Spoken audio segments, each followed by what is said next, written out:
You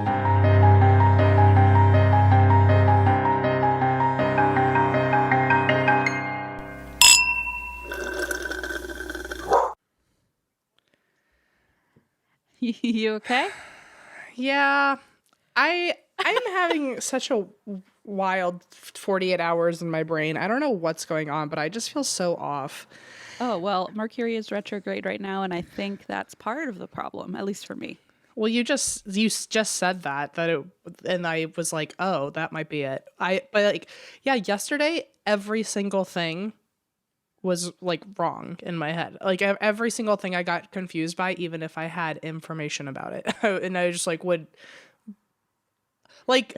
I feel like there were so many times where even you and I had miscommunications because my own brain would just stumble for no reason, and I don't know what's going on in my head. Yeah, yesterday was rough all around, at least in our sphere. We had all sorts of mishaps and miscommunications and Yeah. confusion and like missing links. And oh my God, it was. Yesterday was a bad day for us. Not you and I, but Just like behind the scenes stuff, trying to figure things out. yeah. But I yeah. also feel like my own brain wouldn't let me like contribute as much as I was trying, or I would try and then like maybe I was overthinking and then I would like backpedal on myself by like I ended up being so counterproductive by trying to be productive. Anyway, I also just woke up, so I haven't processed yesterday, so I just still feel weird about how stupid my brain was working. And so I don't know, I just feel weird for no reason. Well, I had to take a Klonopin and go lay in my bed in the dark and count to 100. So I feel like I was there with you. And yeah, our manager called and was like, my friend says Mercury is in retrograde. And I was like, well, your friend is correct. Is your friend a millennial? Because it's the first thing I always want to use to complain about things. Well, I'm sorry you were frazzled. I was right there with you. I feel like I just was missing chunks of information. I do too, but I feel like you were more on top of it because I don't even know how many times anymore. I feel like there were times yesterday where I was like, I need to just call Christine and figure this out. And then there were times where I did and times where I didn't. And both times, like, nothing got solved for me. And not because you weren't being helpful, but because my own brain was like moving at like 5%. I don't know what was going on, but like, yesterday, I remember thinking halfway through, I was like, today's just not my day. I think if I told everybody I don't want to work, I'd be equally useful. Like I just felt so weird. And so I don't know what was going on. I don't know if it's like part of like COVID, like maybe I was having a brain fog day or something, but I don't know. I have no idea, but I just felt really weird. So I'm sorry if I was annoying yesterday. You weren't. It was rough. Everyone was annoying, including everything was annoying, I should say. It was like one of those days where I feel like everyone was pulling their hair out and nobody else could fix the problem. Maybe everyone was so overwhelmed we just kept bumping into each other instead of merging, you know? Yeah. So I don't know. I'm a millennial. I will blame Mercury. Okay. Cool. I don't know if that's the case, but well, if I'm acting weird, it's not you. I just still haven't like thought about how crappy yesterday was. It was a crappy day, but it was not fun. Today is Blaze's day off, so I'm very happy because now I get some time to do my stuff, like record with you. Oh, I thought for a second in my head, I thought that meant, oh, Blaze's day off, so you're going to go have a great day with Blaze, not like, oh, you have to work. Well, I have to work now. I know, and now it makes sense, but at first I was like, oh, I'm so happy you're going to like have a day to like cool off after yesterday. Well, once you and I are done, then Blaze and I can hang out. So, okay, I mean, you know, we get our time.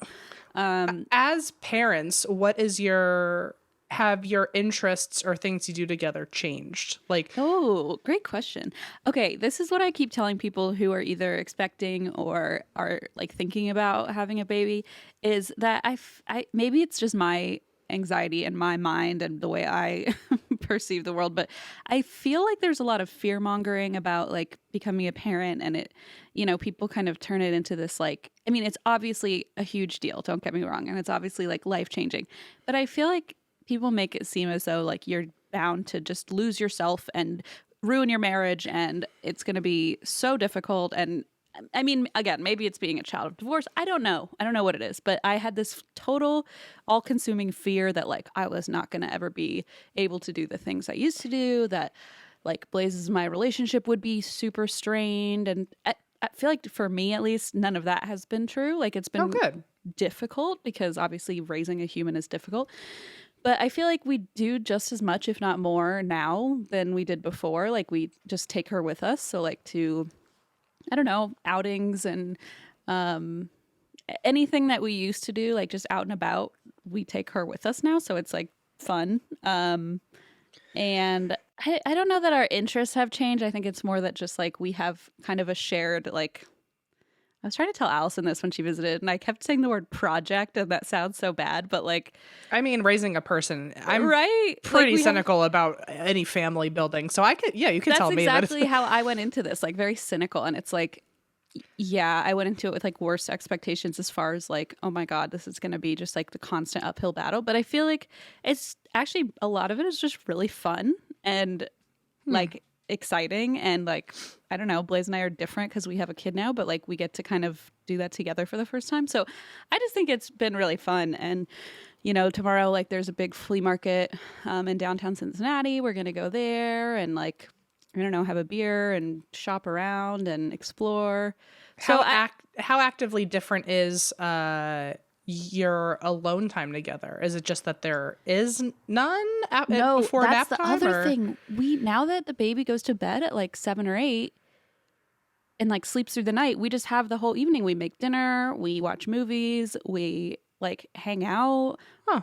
Nice. It's nothing in that regard has changed either, which I think maybe is the key in that like we were able to get her to go to bed between like 7 and 8, and then that gives us a whole evening free. Gotcha. So that makes more sense. It's been really nice. Can go back to your roots. Yeah, and so now we like watch like, because that was my other fear. I was like, oh my God, we're never going to be able to watch like our shows anymore. Like we have so many different TV shows we like to watch together.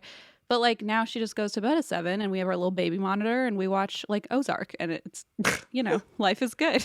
And we have a glass of wine and it's, so anyway, if you're out there and you're like, oh my God, petrified, it is a lot of work and it's very hard, but it's also a lot of fun. And people, I feel like, kind of overshadow the fun part with all the scariness. So, I mean, that does sound like generally like a nice message, but in my personal selfish circumstance, I would still not have a relationship with Allison because she goes to bed at 7 too. So oh right, yes. Well, I mean, obviously like, it's very dependent on everybody's circumstances. I know. So Allison, if you're listening, we can't have kids until you learn how to go to bed later. Got it? Okay, cool.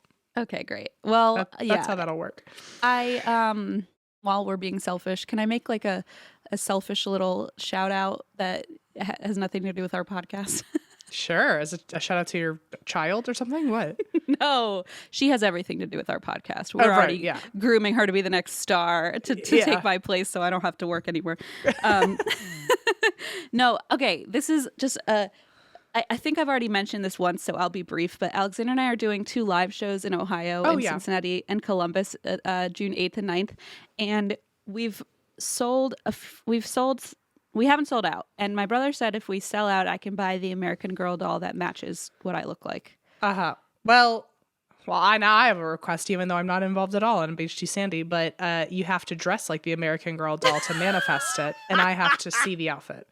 And that's the thing. He said I can take her on stage with me if we sell out the tickets, but he says I'm not allowed to purchase her unless we sell them out because I think he thinks we won't sell out, and he knows he doesn't want that in his life. So if you are listening and you want to do, we still have meet and greet tickets available. We're doing meet and greet. So if you want to come, we're in Cincinnati and Columbus, June 8th and 9th. If you want to see me matching my creepy American Girl doll, living out my childhood dreams. Anyway, that's all. How are you, Em? Well, now I have something to look forward to in life. Just watching you get dressed up like a little, it is the perfect outfit for you to like stand at the end of halls in the middle of the night and just stare at somebody. It feels very shining. Okay, but I went and made like my own matching one. With your cricket? What? Where? No. I wish I could do that. But like I made one and I sent it to my brother in the middle of the night and I said like, I need this. And he was like, go to bed. And so I posted it on Beach Too Sandy and everybody is like, oh, so here she is. I'll show you. Honestly, you already look like her. That's what I'm saying. I made her to match me. She has Well, a trashy-classy headband. She has a little jean jacket. She has a like a little tiger shirt. She has her pink Doc Martens. Her pink Doc Martens, her coffee cup. And then at the bottom, I made it say, I love you, Christine. You're a sicko. Because I'm unwell. Yeah, truly unhinged. But I think that's... Does she know she's unhinged? That sweet little American Girl doll. She's learning pretty quickly. I feel like in her little bio, it's... Would the girl's name be Christine, too? Obviously, yes. Gross. Well, I wish you the best. Jr. Little C. Any Kremet. No. Oh, anyway. So yeah, life has not changed that. Life has changed a lot since having a baby, but I feel like I'm just the people who hoped I would advance in my maturity are disappointed. I was going to say, yeah, your sanity has flatlined for sure. Yes. Anyway, that's all. Sorry. That's me just talking your ear off.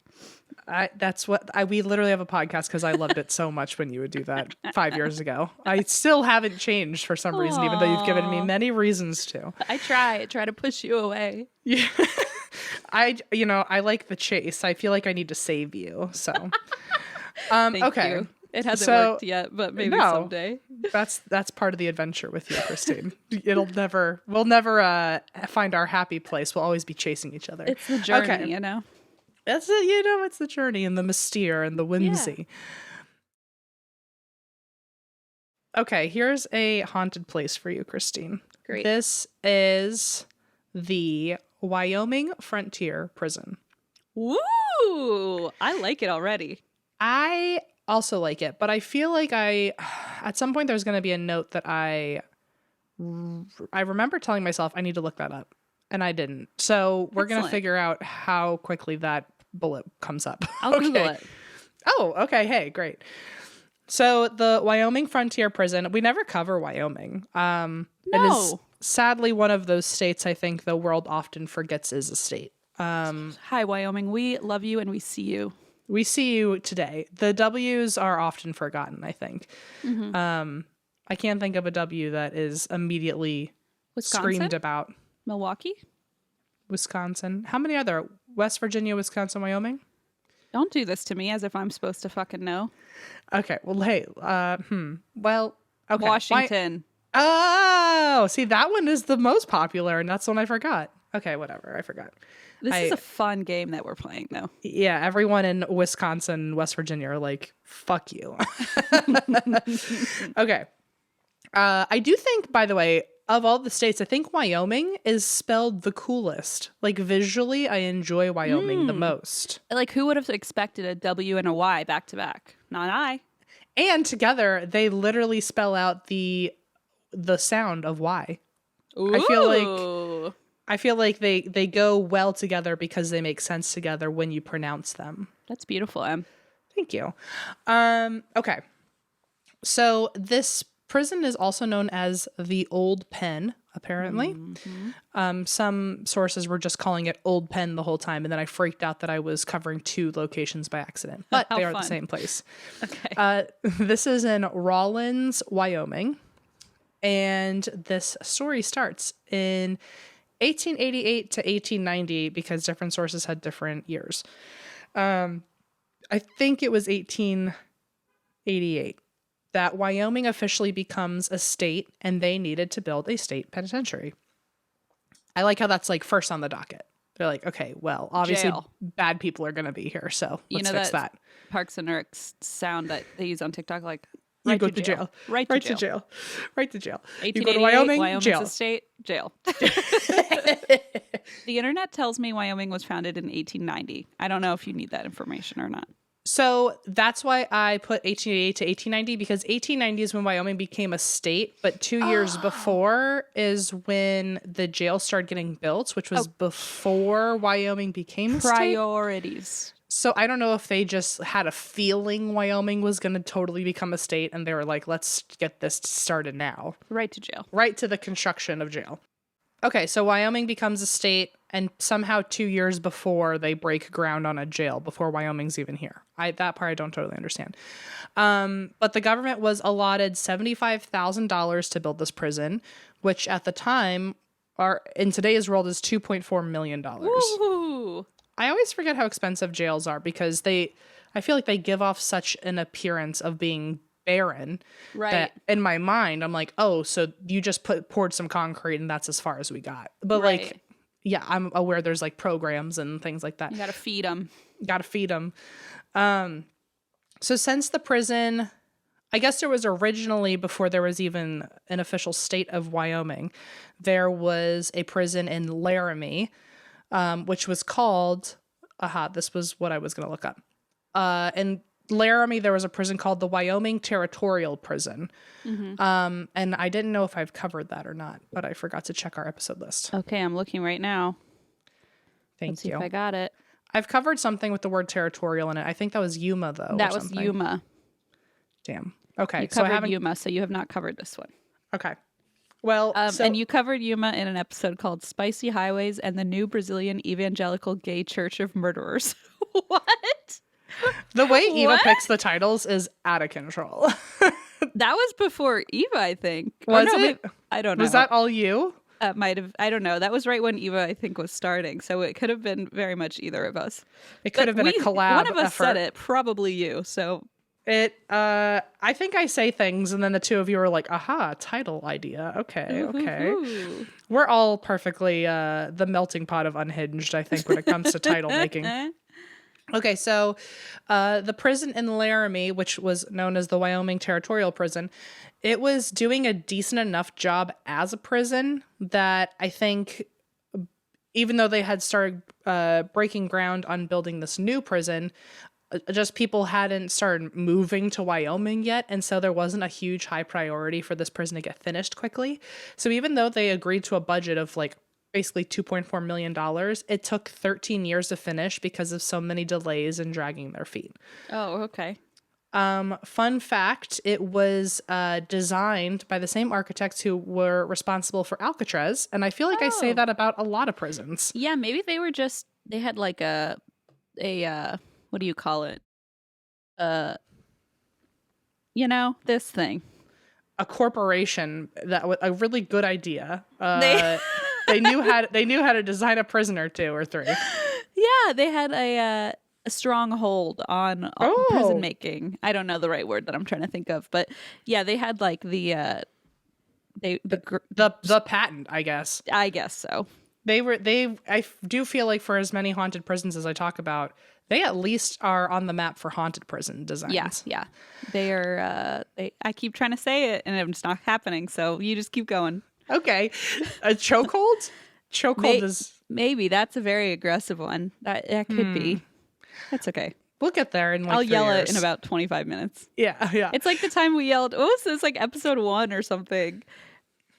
And all of a sudden, we yelled. I feel like it happens a lot where we scream something that doesn't make sense, whether or not it ever made sense.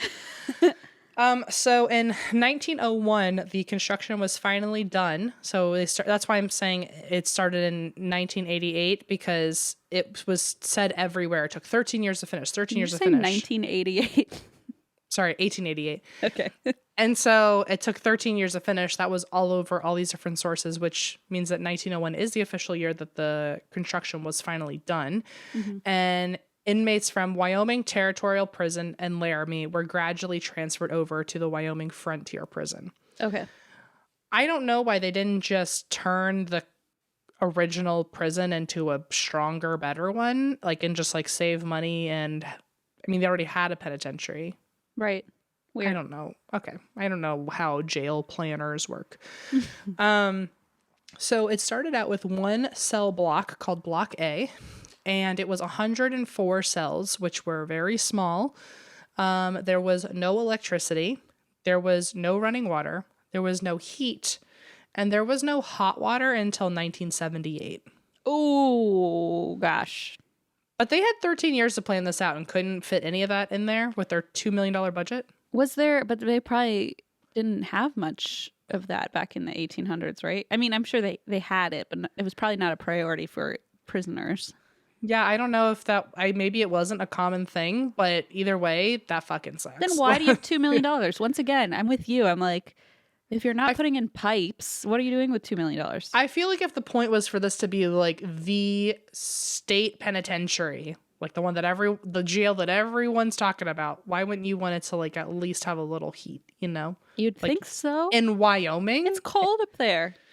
boy, apparently on a good night without heat, the weather would get to only 20 degrees warmer than outside. So, Oh boy. Okay. so some parts of the prison never got proper heating, and those parts would sometimes only get up to like 50 degrees. So, Oh jeez. when it came to prison inmates, it was very quickly overcrowding. And so they added 34 more cells, which I feel like 34 is not a lot of cells when there's like significant overcrowding. That it was so bad, it demanded you to build. I feel like 34 is not enough, No. but okay. And eventually 2 whole new cell blocks were built. So there was the B cell, which was built in 1950, and that was solitary confinement. Yikes. And then there was the C block, which was built in 1966, and that was maximum security.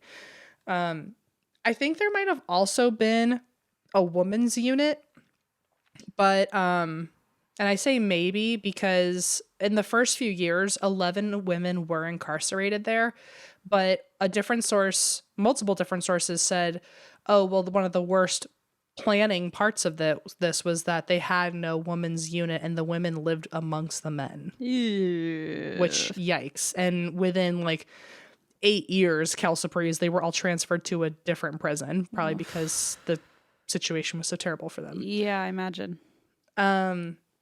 The original cell doors had skeleton key locks, and prisoners quickly learned how to pick those and escape. So this prison for the first few years was just riddled with escape attempts. Okay. One of the big changes was in 1917. So 16 years after the prison was built, 16 years after a lot of escape attempts, the prison finally put in a Boston bar system, which I guess locked everyone in their cells with just like one switch. And that kept everyone locked in. Got it was it, like okay. all maybe electric. I don't know. But the first few years had a lot of escapes, or at least a lot of attempts, and multiple that resulted in guards being killed. Probably the biggest escape attempt that I saw was in 1912. 30 prisoners altogether tried climbing through barbed wire. Oh, ow, ow, ow. Oh no. Yeah, which makes me wonder, the conditions had to have been terrible for that to be worth it, you know? That's scary. Also, a few years later, the walls and towers and additional construction were finally finished, and I guess that's what finally started keeping the escapes down. But that one escape of 30 people was in 1912. Also in 1912, the prison had one of its more famous murders between inmates.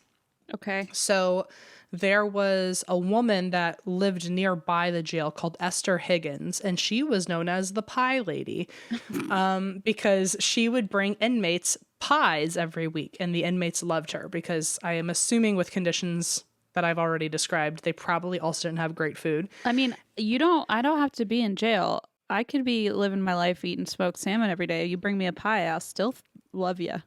Honestly, that's so true. I'm very lucky and I have everything in the world. If Esther Higgins knocked on my door with a pie, she's my favorite person on earth. Come on in. So she would bring inmates pie every week, and they all loved her. But one inmate named Frank Wigfall, when he finally got out of prison, he tracked her down. He SA'd her to the fullest extent, and then he killed her. Oh my God. I don't know what the story is there. I don't know if maybe he thought they were in love or something and he stalked her. I'm not sure what happened, but it ended with him R-wording her and killing her. And he ended up obviously getting found and brought back to prison. And then he had to face all of the inmates who loved the Pie Lady. And they fucked him up. Like that was like the only probably constant nice person coming into the jail. So bad. And so they all rounded up together at A block. They dragged him up the stairs to the second floor of the walk up, and they put a noose around his neck and they threw him over. Oh my God. I will say He was a man of color. So it feels a little on the nose that he was lynched. So I feel like, I don't know if that's important information for people to know, but it just feels like there might have been a race issue there on top of everything else. What year was that again? This was 1912. Okay. I don't know the state of the country in terms of race relations at the time. Not good. Probably not super awesome. So I don't know if it's important that that's how they killed him, but it might be important and I'm unaware of that, so I feel like I should address it anyway. So that's how he died, where he was thrown over the walk up, which is also like in an additional way, like intimately horrible, because it was in such a public space of the jail where people just probably walked by him for the rest of the day. Ooh. You know what I mean? Or at least until guards could go grab him. Right. So Frank Wigfall is probably one of the more popular inmates that's known to have gone to the jail at this point, maybe because of his story. Sure. But other inmates that stayed in this jail were Annie Bruce, who apparently killed her father with a poisoned plum pie. So there's 2 plum ladies in the story. Oh, gosh. Then I think you covered him. If not, you covered his twin. Train robber William Carlisle, a.k.a. the Gentleman Bandit, who he was known as the Gentleman Bandit because he never shot anybody, and he always apologized to women and kids for bothering them. I mean, that was the one we did like 2 weeks ago. Yeah, was that the same person, William Carlisle? Does that sound right? Oh my God. I feel like I just kept calling him. No, I don't think that was the name. Well, he didn't just steal money from people, he stole someone's title. So I covered Milton Sharp, the inconvenient outlaw. Oh, the inconvenient outlaw, not the Gentleman Bandit. But they do sound great together. Right. I kind of like their story. We should write a little fanfic little fanfic of them being best friends. I love it. Well, so a very similar. They're enemies, but they're so polite that they just are like, "Pardon me, sir. This is my train that I'm robbing." There's that Nickelodeon writer brain. She's still in there, folks. What happened to this plant? Why is it like approaching me? It's an executive producer at Nickelodeon, and I heard your pitch, and it's obsessed now. It's like, excuse me. It's like on top of me. Is that new? Or has it been on top of you? It's been here for a long time. Okay. That's better. Oh. Well, okay, so this Gentleman Bandit was another person who stayed in this prison. Another guy who I don't know anything about, but his name is Henry Edmondson, and apparently he was so terrible that the governor pardoned him just to get him out of Wyoming. Whoa! That seems like not the right approach. At all. But okay. So there were four main types of work that prisoners did throughout the years at this prison. So originally when the prison was built, they also built a prison broom factory, and prisoners would build brooms. During a riot, the factory got burned down. So when they rebuilt it, it became a shirt factory. So people then started making shirts. Mm-hmm. And then in the 1930s, they changed the shirt factory into a wool mill. And here's a fun fact. They used this wool mill. The prisoners would make woolen blankets, and they were making blankets at the time for World War II soldiers, and they did so well on these blankets. They were like such top tier quality that apparently they won the Navy E, or the Battle Effectiveness Award, which is something that like only sailors win. They ended up winning that year instead for keeping the soldiers warm, which is ironic because they were probably fucking freezing in their own cells. Dark horse coming in hot. Yeah. So, and then 20 years later, the Wyoming Frontier Prison instead made license plates. I guess because after the war, they didn't have a use for the blankets. I feel like that ultimately ends up being the most common thing they make in prisons, right? Yeah. Well, that's the stereotype, at least, that I know. Yeah. So in 1981, the jail finally closed. Ooh, I'm going to sneeze. Hang on. Nope, I announced it, so it's not true. You jinxed it. I know. So in 1981, the jail finally closed, and 6 years later, it was actually used as a filming location for the movie Prison. On the nose. Great. And apparently there was so much significant damage from filming that this might have been one of the reasons that they started thinking about preserving the prison, because they were like, oh, people can just come in here and fuck this place up. Oh, no. So a year later, the jail was renamed to the Wyoming Frontier Prison. I think for a while it was called the Wyoming Frontier Prison at Rawlins, or a longer name. So they renamed it in 1988, and it became a museum under the Old Penn Joint Powers Board, which was basically their preservation society. Okay. And they also offer guided prison tours now. They do ghost tours. They offer paranormal investigations. I don't know if this is year-round or it might just be during, like, October. I feel like any historical area that does ghost tours, sometimes it's a limited seasonal experience. Right. But overall, there were just under 14,000 inmates who were incarcerated here, and the prison is now on the National Registry of Historic Places. Nice.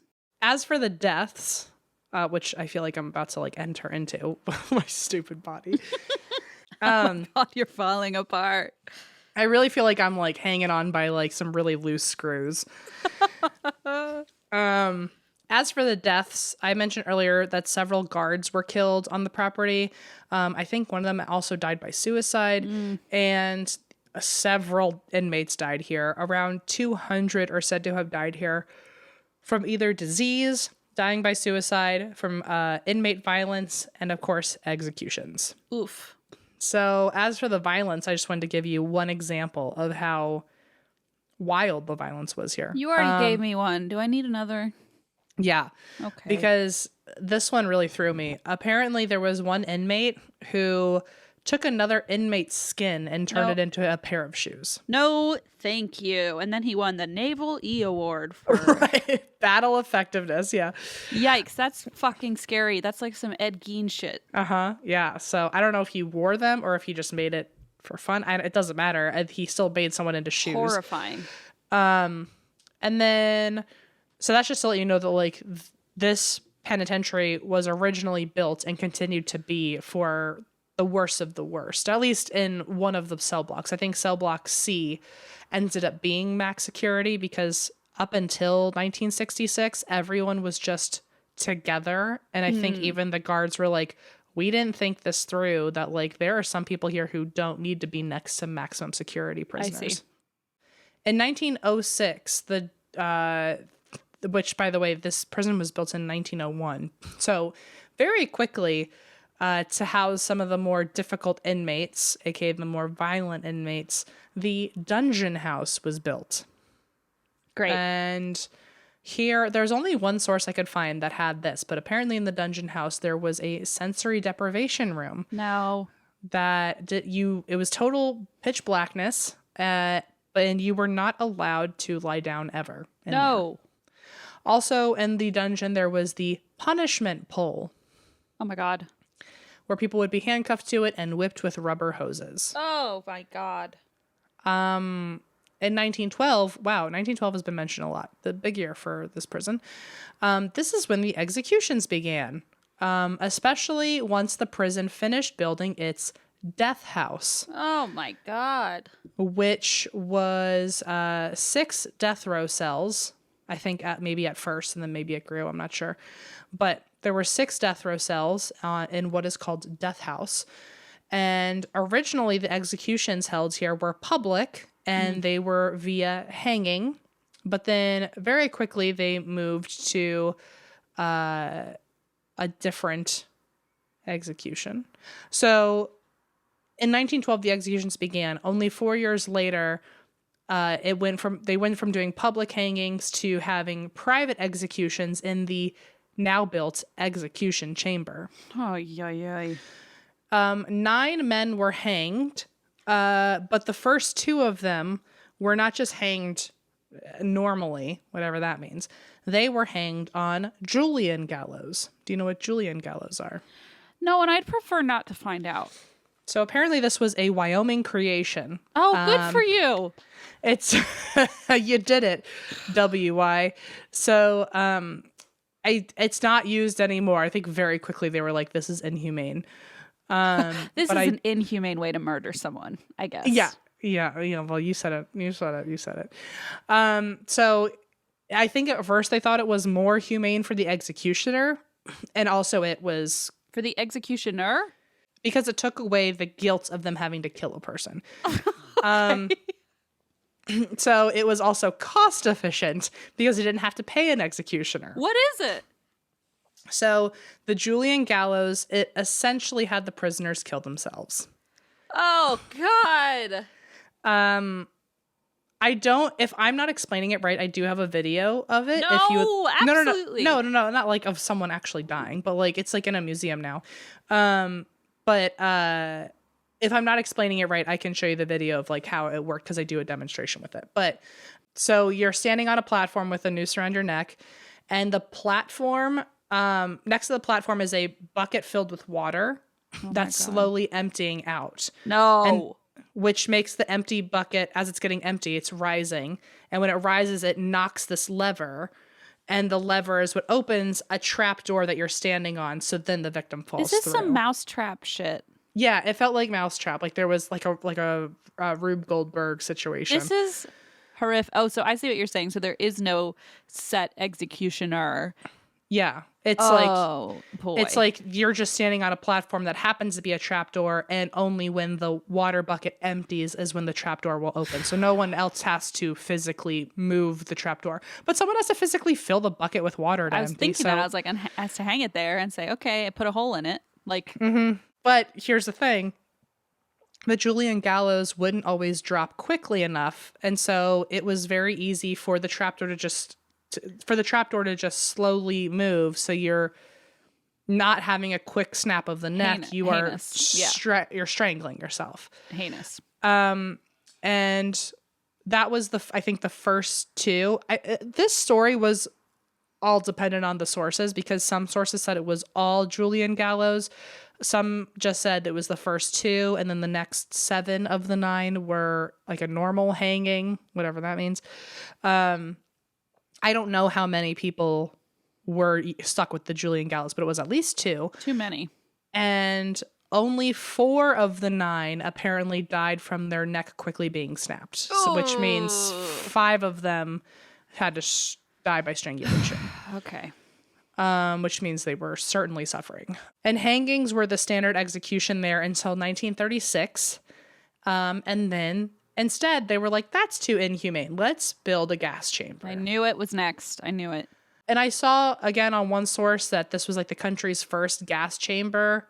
I don't know if it was like just the first gas chamber in a prison or something, but I looked it up because I didn't believe it. And there was something about Nevada 10 years earlier. So I don't know, or Nevada 10 years earlier. So I don't know if it was the first or not, but it was probably one of the first. Wyoming is just like playing loosey goosey here with like their inventions and their. I don't know why I'm mad at Wyoming right now, but I'm like, oh wow, good for you. You built a mousetrap hanging gallows, and now you're.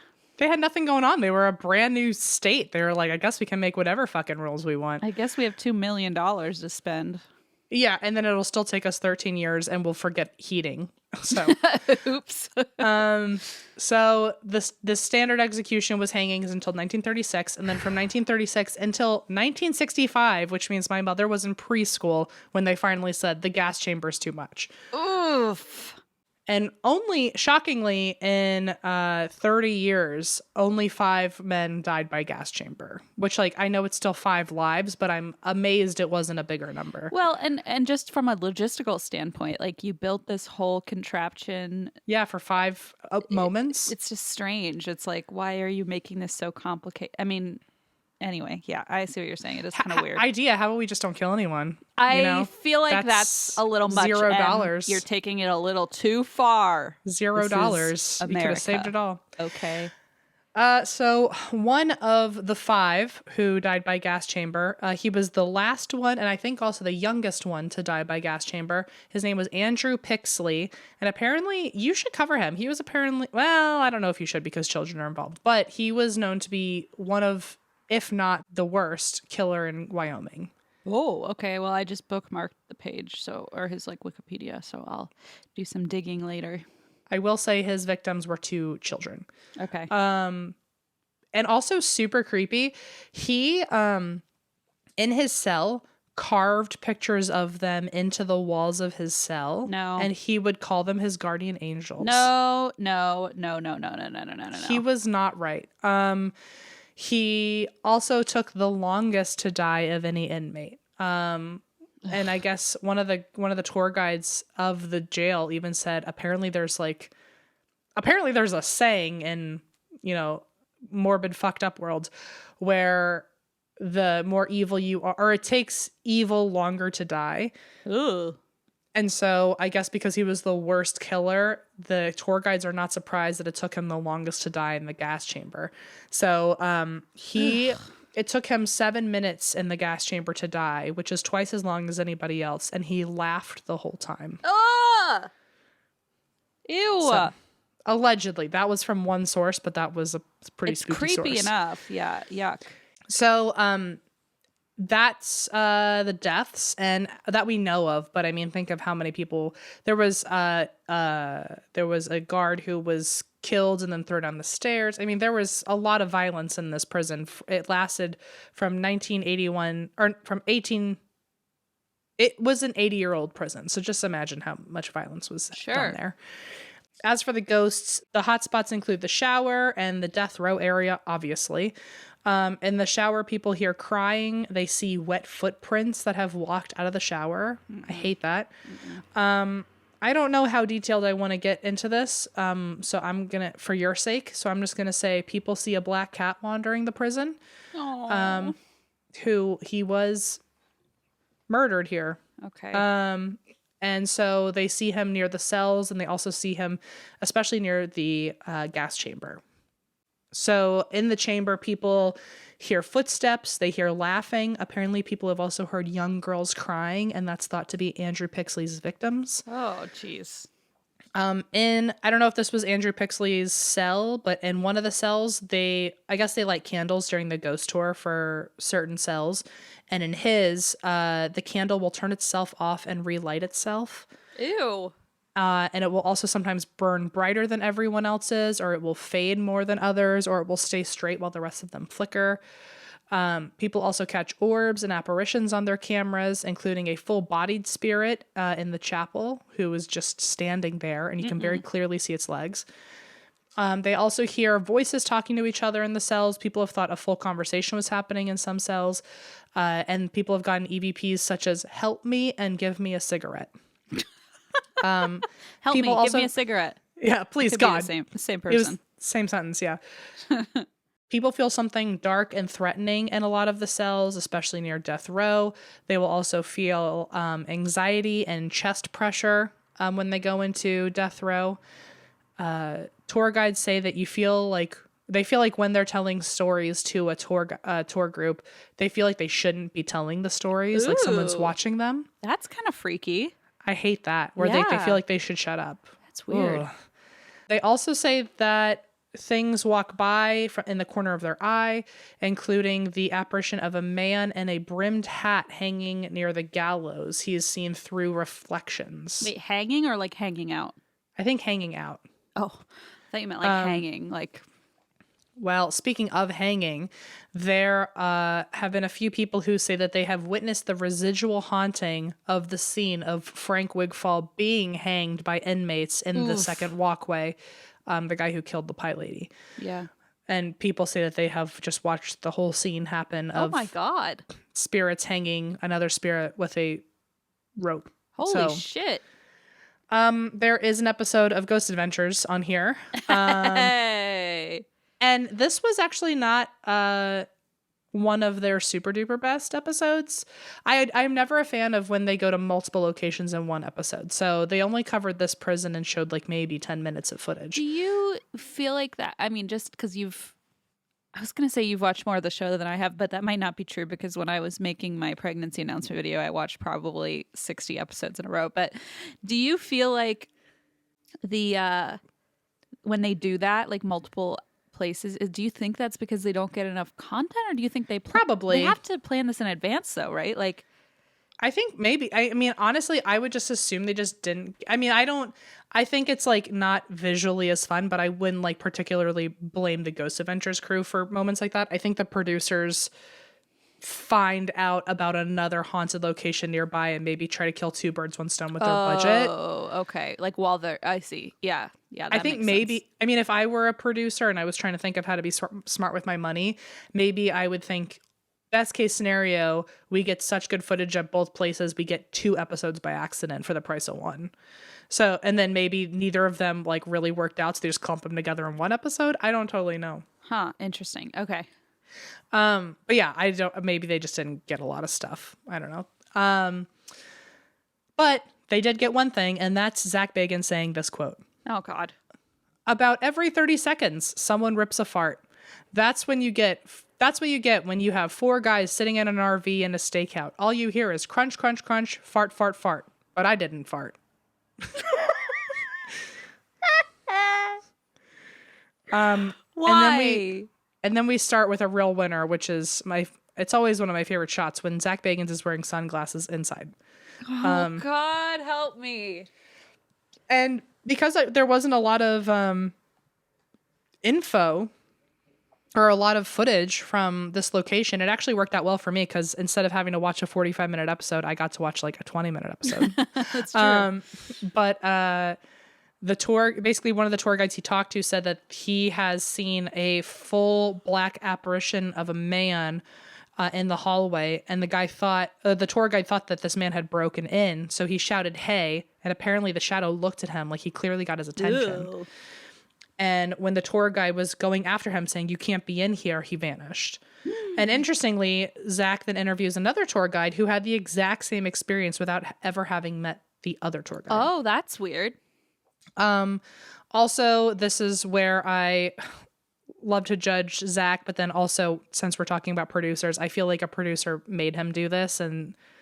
But however you want to see it, go for it. But Zach checks out the gallows where people died, and he literally stands where they did and puts the noose around his neck and then stares solemnly out the window.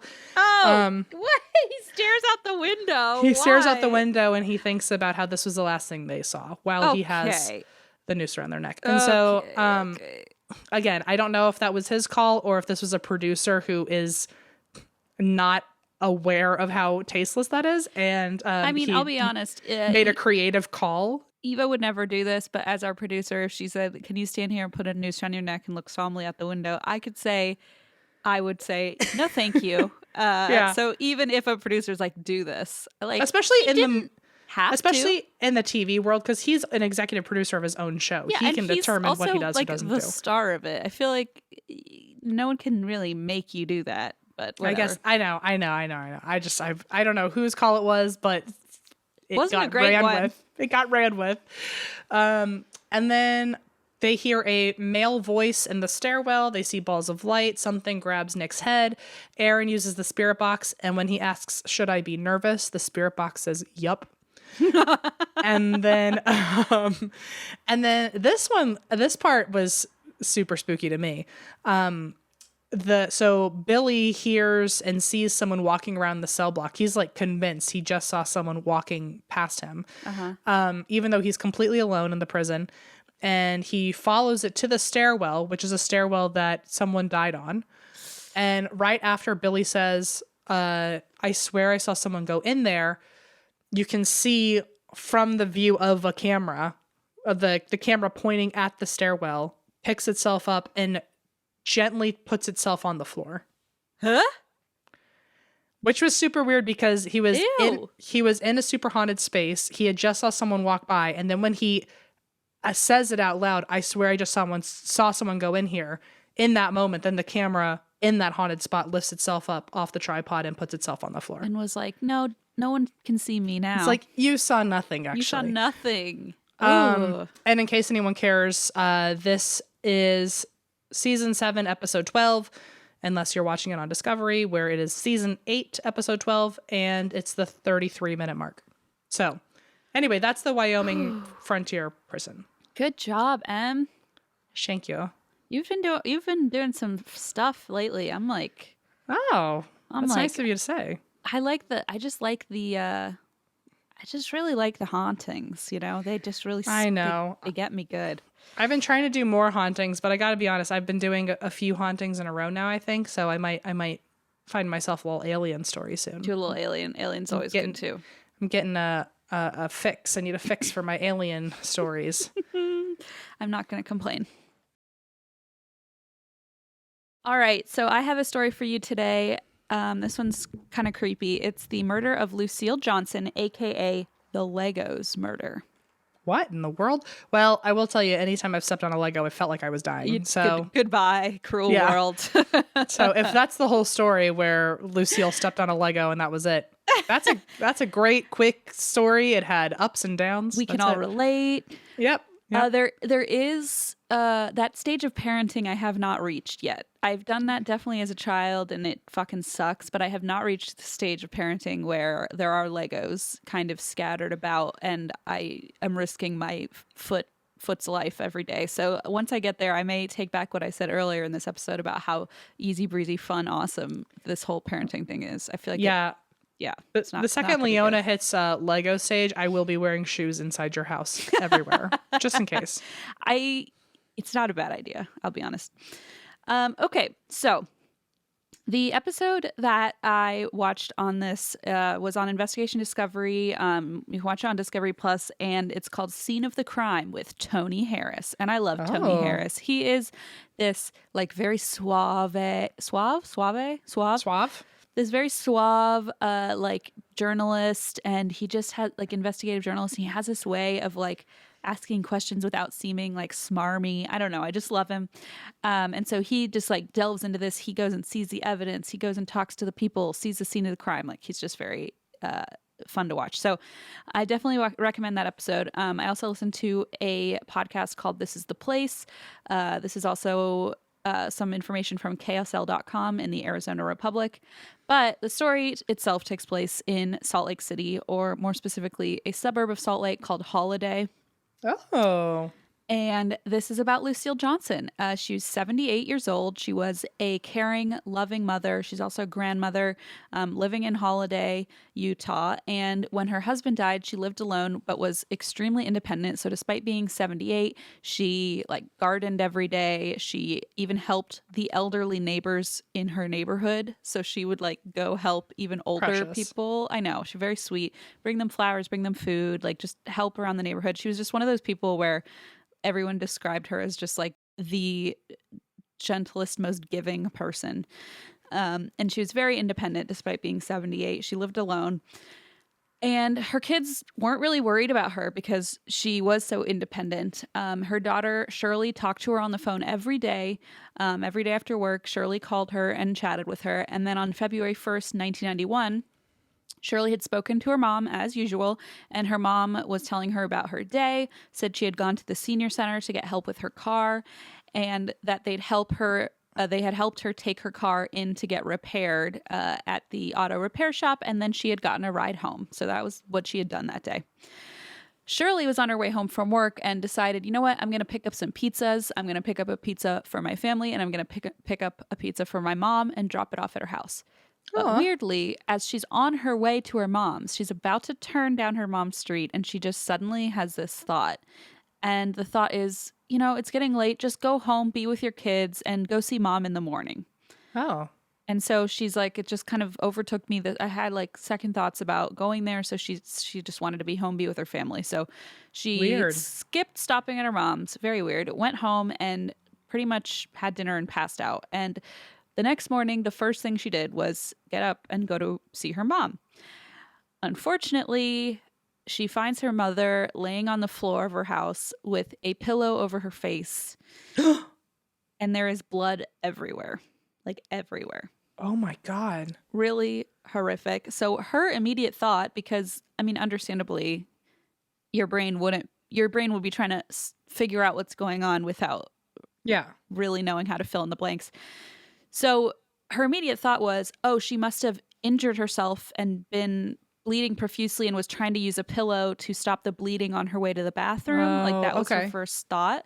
Yeah. And so she called 911 and they asked if Shirley knew CPR, but she said, like, no, it doesn't matter because she's dead. There's no way CPR would do Oh. anything. She's definitely gone.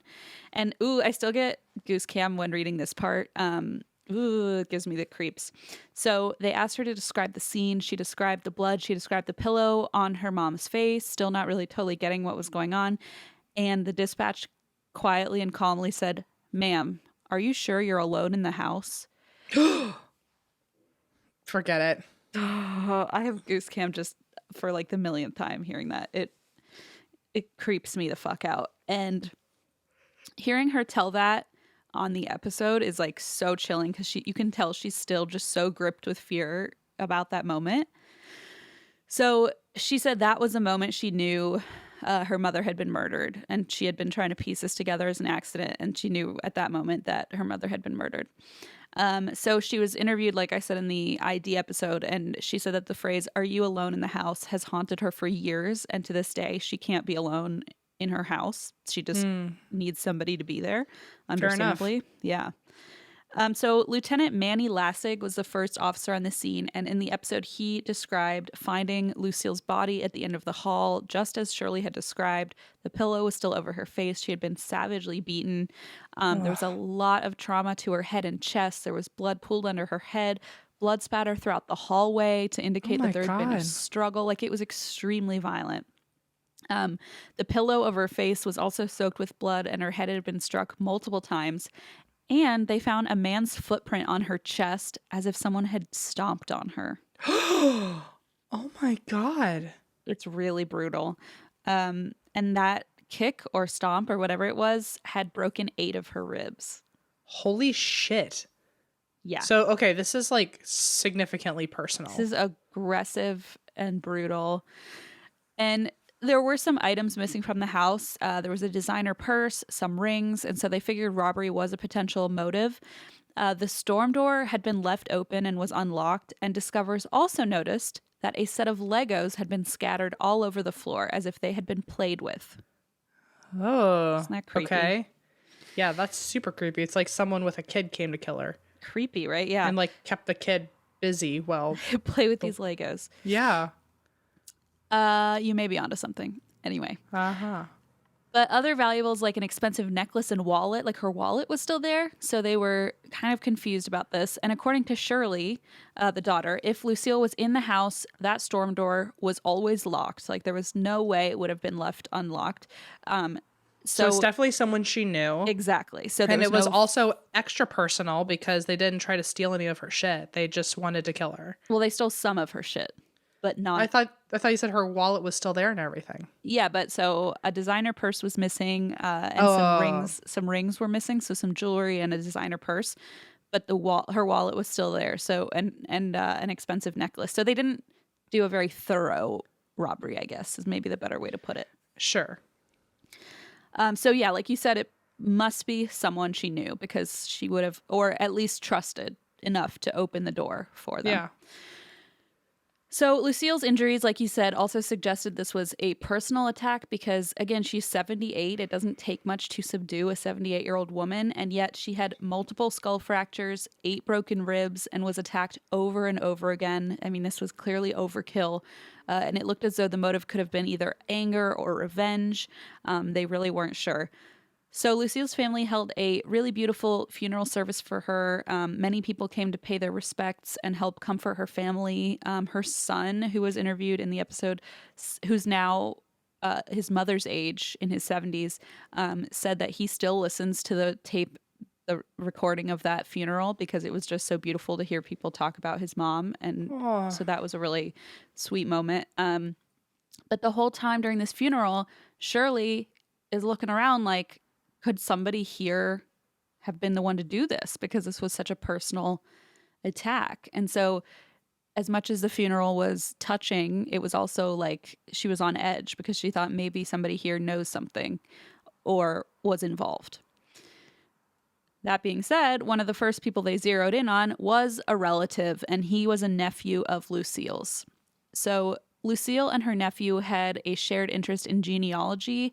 They collected family photos. They did a lot of work building up their family tree. And so he had spent a lot of time with Lucille in her home. And he had recently been financially struggling. So she had sort of taken him in and helped him with money. And Shirley's note about this is that she remembers her mom at one point saying she was tired of constantly being expected to give her nephew money over and over again. And she told Shirley she couldn't keep this up and she was going to cut him off. And that was 1 week before she was murdered. So, wow. Okay. that is a big red flag. That'll do it. And he loved Legos. No, I'm just kidding. I was Too like, easy. they both had a shared interest in Legos? Playmobil? No. Right, yeah.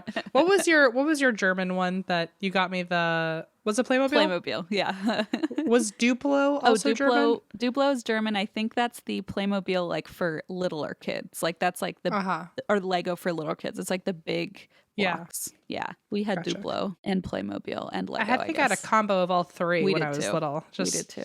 All kind of scattered I never about. got that into Playmobil, but I went to the toy store the other day and I was like, wow, this Playmobil stuff is fun. Like there's like I kind of hope Leanne is into Playmobil because there's so many fun little like I mean Lego's cool too, but I don't know, something about Playmobil is really fun to play with. I feel like I never cared about like building anything, but I just loved the sets, and so I would just build them just to and never like to play with the dolls to like then like act out a scene. I would literally like I don't know, maybe someone can diagnose me with something, but I used to only care about the sets, not the people. And then once the set part was built, I would just sit there and stare at the rooms, and I would just imagine like a Honey I Shrunk the Kids moment, and I would just walk around in the set. oh, that's cool. But I would do that for hours. Like okay, but there that's was so interesting because like now you do your escape rooms, like you're still kind of in that. it felt like I would get the same I don't know, serotonin boost whenever I would go to theme parks and walk around on that set, or like if I went to a movie lot and walked around on the set. I liked putting myself in imaginary places. That's really fun. Oh no, I don't think there's anything to diagnose. I feel like that's just a really cool imagination.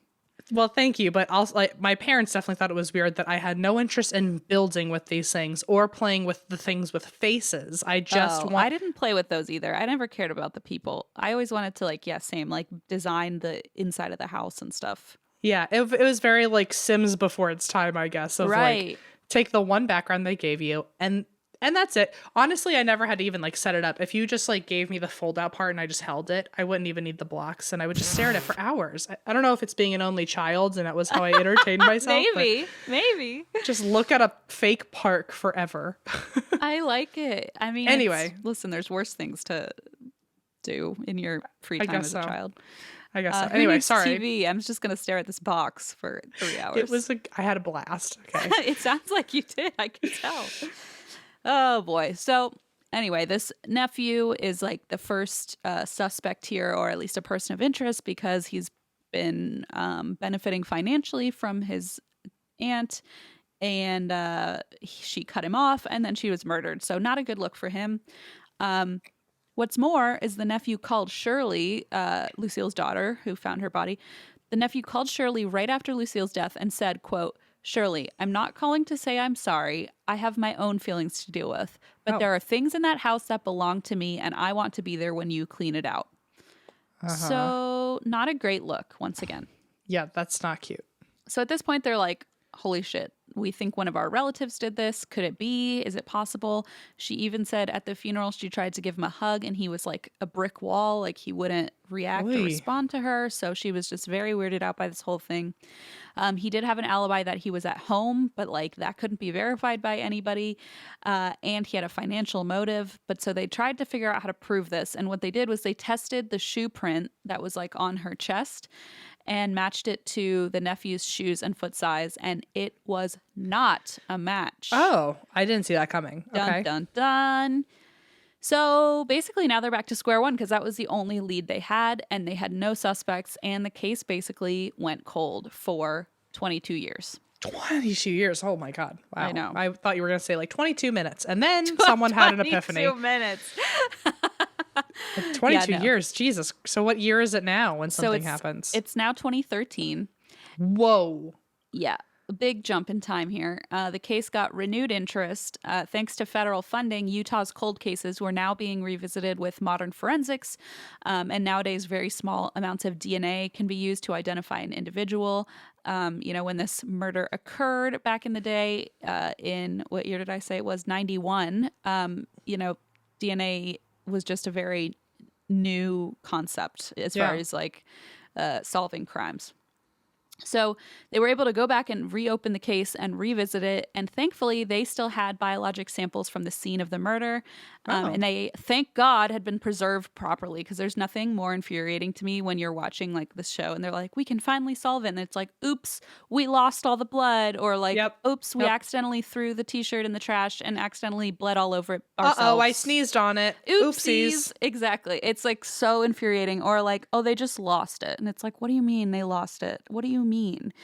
So thank God this evidence was all preserved, and they had a number of things they could test. So her shoes, the pillow over her face, which was saturated in blood, and her shirt, which was covered in blood. And they pulled all this out during the show, which was very kind of unsettling. Like they had her shirt and you could see the blood on it. Just really disturbing. Yeah, that's really sobering. It is. And the shirt still had like the boot print on it that you could see. Oh my God. Yeah. Yeah. And they had also thankfully thought ahead, and they had clipped her fingernails. And so now they're able to see if there's DNA under her fingernails, that came from during the struggle. Yeah. So they also thought the pillow may have had some sort of DNA left behind by the killer if he was holding it on her face. So they sent the pillowcase and the fingernail clippings in, and then they just had to wait. My least favorite activity. Yeah. So lo and behold, the following February, they get a letter from the Department of Public Safety to notify them that they had indeed found DNA under Lucille's fingernails that was not hers. Hey. So they ran it through CODIS, and they got a match.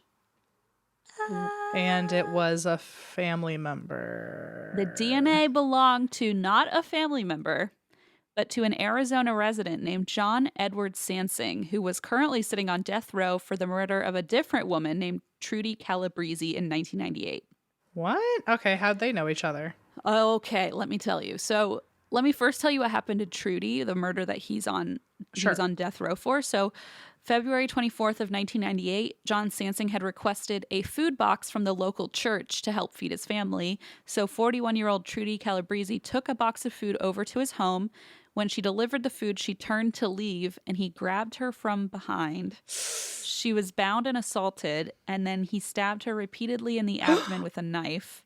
Oh my God. Then he bought some drugs with her jewelry, then dragged her body into the backyard and shoved it between a shed and a wall, where she laid until basically like the trash, out next to where the trash was, until officers found her body the following day.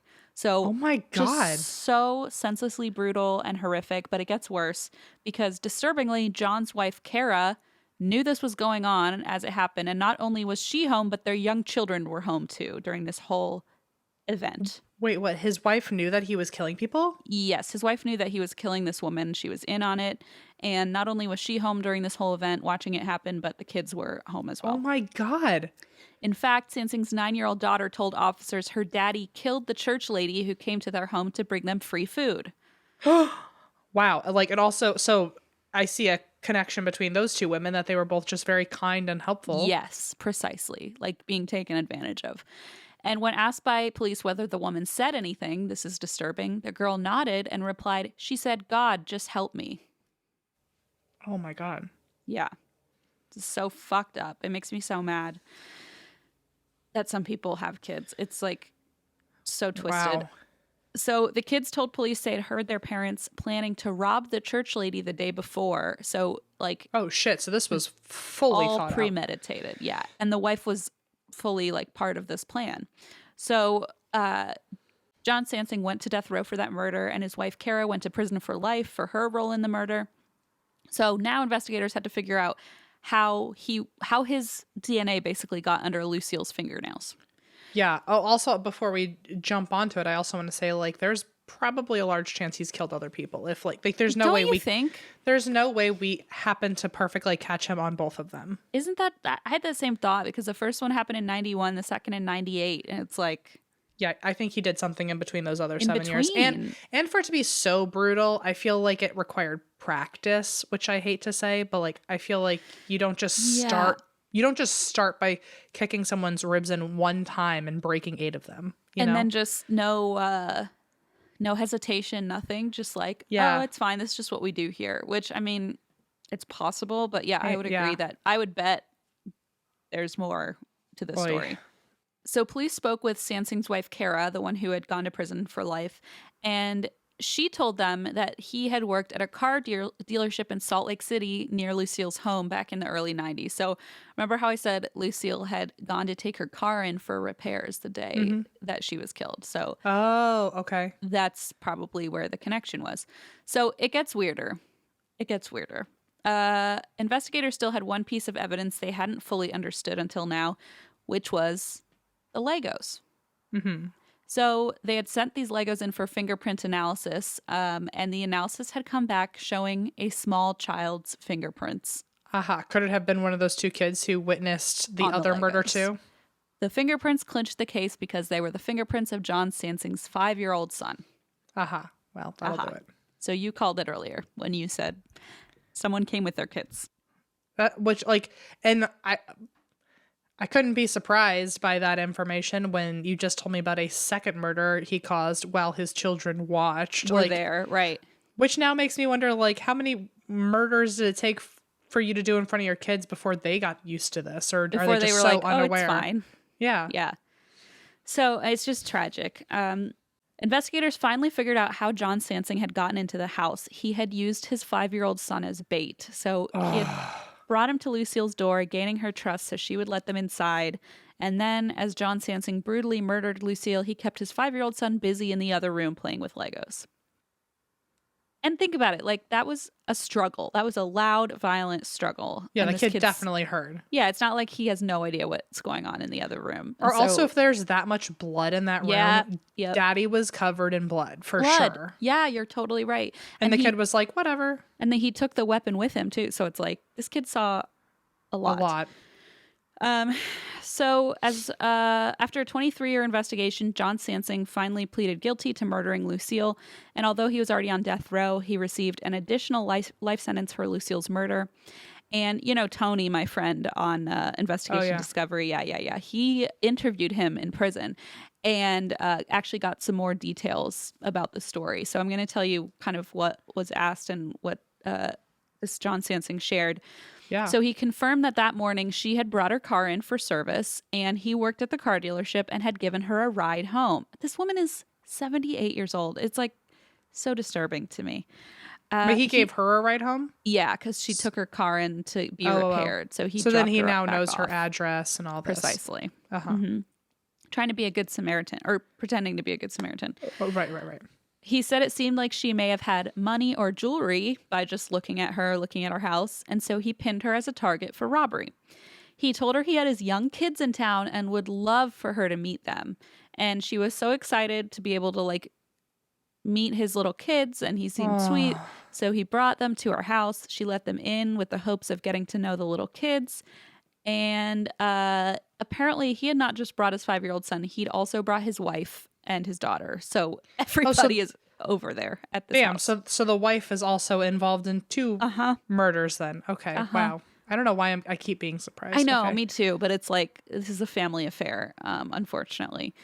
So he asked if he could use her restroom. She said yes. He went into the bathroom, and while he was away from her, he snuck out, went into several rooms looking for things to steal, but then she caught him. So supposedly he panicked, then grabbed her in a bear hug, that's a quote, brought her to the ground, and then hit her over and over again with a crystal vase. Oh, shit. But also, I'm like, I know we talked about this earlier, but like, it seemed so brutal and personal. Yeah. But like, maybe he's just a fucking sicko? I don't know. I mean, especially like when you think about like that he didn't steal like her credit card or anything. I mean, I know like he stole like a designer purse and all that. But in my mind, if you're not taking someone's wallet, I feel like you're missing out on easy cash. You're missing out on Yeah, it a seems credit so. card or a social security number. Like, I feel like it was sloppily done, which I I feel like absolutely agree. if you came over to rob her, then either you're Yeah, just a bad robber or you really didn't plan on killing or it her. wasn't And so, about the robbery even. Like maybe it was yeah, just about killing her. I don't know. I don't know. Or maybe he didn't mean to kill her and then he got so flustered he forgot to keep robbing her. I don't know.